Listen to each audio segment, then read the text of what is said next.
الخطوط العربية أنواعها كتير: خط النسخ، خط الرقعة، ويندق الرقعة عشان بيكتب على الرقاع، خط الديواني، خط الفارسي، خط الثلث، إلى جانب الخط الكوفي وخط الجالي الفارسي والجالي الثلث. دي أنواع الخطوط اللي احنا بنشتغل بيها، وقد اشتقت بعد كده أسماء مسميات كثيرة من الخطوط العربية. النهاردة إن شاء الله هقوم بعمل لوحة خطية نون والقلم وما يسطرون بخط الفارسي وخط الكوفي الهندسي.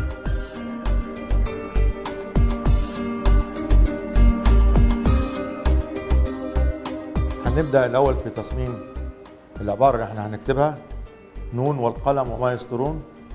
هكتب نون والقلم بالخط الفارسي وما يسطرون بالخط الكوفي.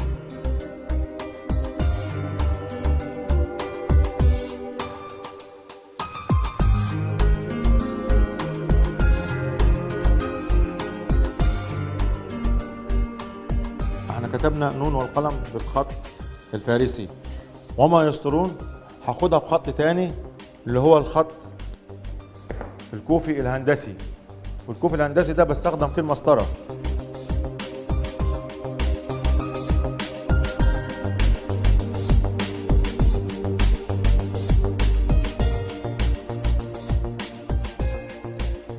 اختلاف اكتر من نوع في اللوحة الخطية اثناء التنفيذ بيديها جمال مع بقية الخط اللي انا بستخدمه في اللوحة.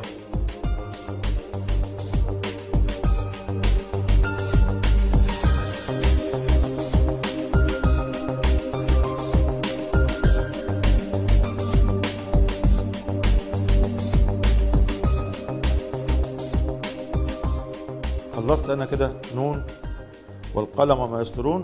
انا هستخدم هنا نون والقلم، هستخدم الالف بتاعت القلم. هحط قلم طبيعي، قلم رصاص اي لون احطه كرمز للقلم، نون والقلم. خلاص، وما يسطرون. فانا استخدمت هنا القلم وهلزقه بعد ما اخلص نشر على الخشب. خلصت الجانب كده، هبدأ انزله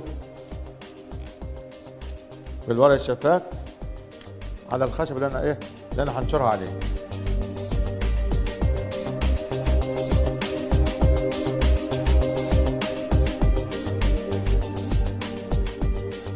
الخشب ده اسمه خشب MDF. استخدمت اللون الابيض علشان بعد كده هلونه بالالوان اللي انا هاخدها.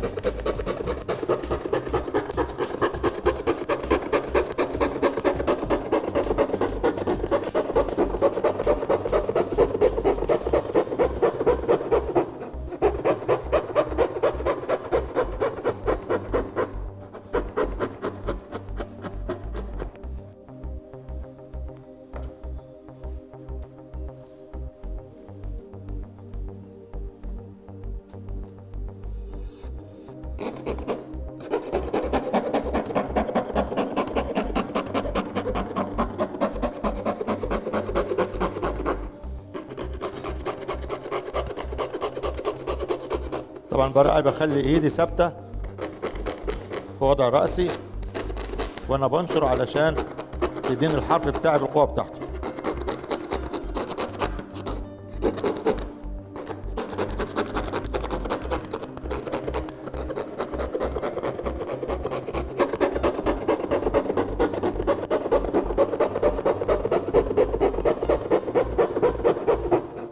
لما يكون عندي الحرف داخل في حته فيها ضيق بوسع لنفسي بالمنشار عشان ادخل للحته عن طريق حته اوسع منها بالشكل ده.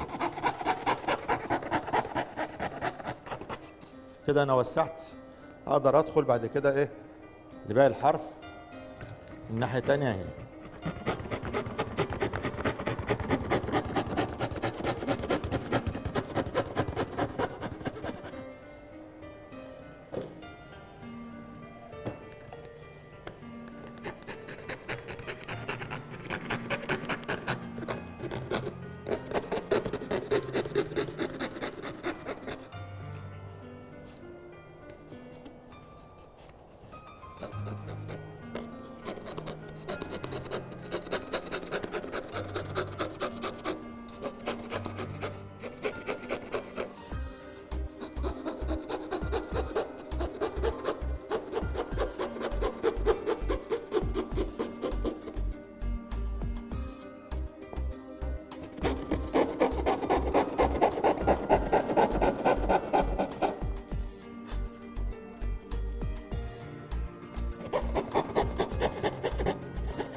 انا قطعت بالاركة الكهرباء عشان الحيز بتاع المنشار ما بيجيبش القطر بتاعه المسافة كلها بتاعت الخط.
هنفرغ التجويف بتاع حرف القاف.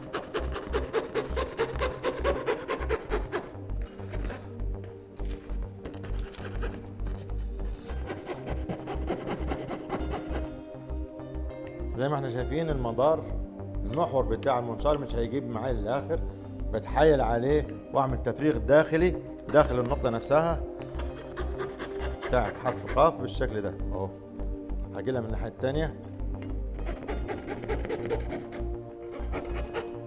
بالشكل ده.